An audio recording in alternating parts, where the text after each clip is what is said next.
Just every now and then we need to remind ourselves what CBMC is all about, and CBMC is Christian Businessmen's Connection, and that's what we hope you're doing here today. But we want you to be in a place once a month around this city where you can enjoy meeting people and having some good food and fellowshipping over the noon hour. We're kind of like the cornerstone church of ministries here in town, in that, like Jim Franklin, you know, he's got so many sermons, you're bound to like one of them. And oh, Lord, he's here back here. I didn't know Jim. Hello, Pastor. Good to see you. But we want you to have a good time and enjoy being with one another. And Christian Businessmen's Connection is all about that, making connection with one another, leading men into a time in their life where they may be wanting to get through with another man supporting through good biblical teaching and fellowship and those kinds of things. So we're awfully glad that you all are here today. Okay, so I want you on the panel here, introduce yourself and tell us who you are and what you do, and then we'll go back around for the questions. My name is Rick Stewart. I'm the head football coach at Fresno High. I've been here exactly 1 year. I got hired April 1 of last year. And I teach the strength and conditioning classes there. It's kind of my passion. I'm at a point now in my career where I get to go around the country with Nike football clinics and talk to other high school coaches about strength and conditioning for high school athletes, which is challenging, and I'll talk about that here in a little bit. Hi, my name is Gena Strang-Behrens. Love the hyphenated.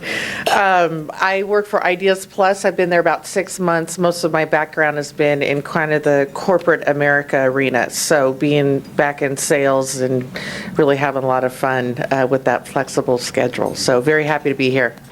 Hi, my name is Jim Booz, and I'm an insurance securities representative here in Fresno Independent. So this is all about physical fitness today. So that's what everything they're going to focus on. So Jim, I'm going to start off with you. You're going to be the leadoff hitter. So you are a little bit more than 21 years of age now, but you still are very much involved. You're a runner. You're involved with track and everything. So I want you to first tell us why you do all this, what do you do, and how long you all been doing it. I've been involved with Masters track and field events since I was in my 40s, which was many, many years ago. So, but one of the things that it was by accident actually. I always try to keep in shape, but I was jogging at Fresno State, ran into a couple old buddies of mine who were doing some sprints, and so they challenged me to a race, and of course I had to race them, and they said, hey, you did pretty good, even though I lost. They said, you did pretty good. So I started training with them, and then it started getting into Masters track and field sprinting events throughout the state in 100 meter, 200 meter, and 400 meter. Gena, if you don't know it, Gena Strang-Behrens was one of the outstanding softball players ever to play at Fresno State. She was truly a star. She really was. She played for Margie Wright. So I want you to talk first about when you played for Margie, when you were a softball player. What did you have to do as a young lady at that time to really get yourself into shape and condition? Did you work hard at it, or did you just sort of sit and watch TV and it all just happened? How did that all take place? Freshman year, I actually got to play for our former coach, Donna Pickle, which was a great experience. Philosophies were very different, though, and the health and fitness and doing weights was really not anything that was really a priority for most of us in schools, particularly, you know, as women. So I think the philosophy for us was the bigger we were, the farther we would hit the ball. And so, you know, the freshman 15, I took it very seriously and put on quite a few pounds my freshman year. So when Margie came in, that was what I had always envisioned college athletics to be about. It was really the extra work, the extra physical fitness. You know, weight training was still something very new for us coming in, but I embraced it. I loved it. I always wanted to be in college athletics. Never thought I could get there, but always wanted to be because of the discipline and the different things that you learned. Now, Coach, you know, because you and I have just met, You come from a pretty unique and a tough background, and you had to really work your way through some things. So give us a little bit of your history. I was born in San Luis, and I grew up at Pismo Beach back when you could still drive 20 miles, and my dad built sand rails, and he was one of those handy guys and built things for a living. And so we just knew we got home Friday, as soon as Dad came home, we were going to load up the truck and go to the beach. I mean, we literally did it every weekend. And when I was 9 years old, I'll never forget that morning, my mom woke us up and said, "Hey, Dad's not home," which was not like him.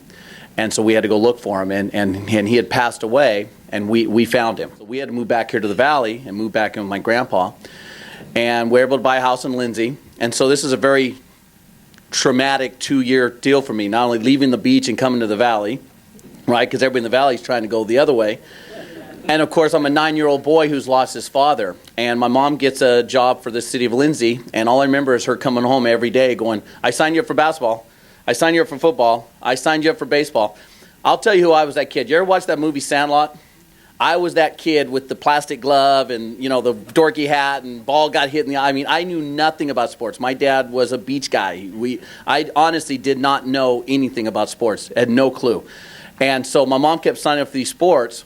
Well, I obviously just gravitated to it because I didn't have any male influence in my life. And so it really just changed my life, like a lot of us sitting here today, right? There's something that changed your life. Well, sports was that for me, and those coaches were my role models. So I go through junior high and high school and worked hard enough to train myself to be a decent athlete. And I went to Lindsay High School, which was a really small school, so it was easy to be a 3-sport athlete. And I just always said, I want to be like my coach. I want to do what they do. And why I stand before you and why I'm at Fresno High, and this is my 4th rebuilding project, is these kids need us. These kids need us. And I'm preaching to the choir. You know what the statistics are. And I'm coaching kids that they don't have fathers in life. They don't have men in their life. They don't have parents in their life. And they're going home to things that they shouldn't have to go home to. And so this is my calling. This is my calling. And I struggle with it because we had a really good situation at Fresno High, at Porterville, where I came from. And that was my hometown. And all my relatives lived there. And I took this job at Fresno, and I was struggling with it. I thought I'd made the wrong choice. And in fact, there was a bunch of rumors circling around, and they were true. I was trying to back out of the contract. I didn't want to take the job. And then we went to Hume Lake last year, and 19 kids stood up and accepted Jesus. And we're in the cabins on Saturday night after the campfire. It's like 2 in the morning. I go into all the cabins. I call them cabin reflections. And the kids are literally bawling and saying, "Coach, I don't want to go home. Can I just stay here?" And I never forget, I went home and told my wife, I go, "You know what? I was supposed to be at Fresno High." Wow. And that's when the light went off for me. And so that's kind of my story. That's what I was sharing with him at the table. And so that's who I am, and that's why I'm here.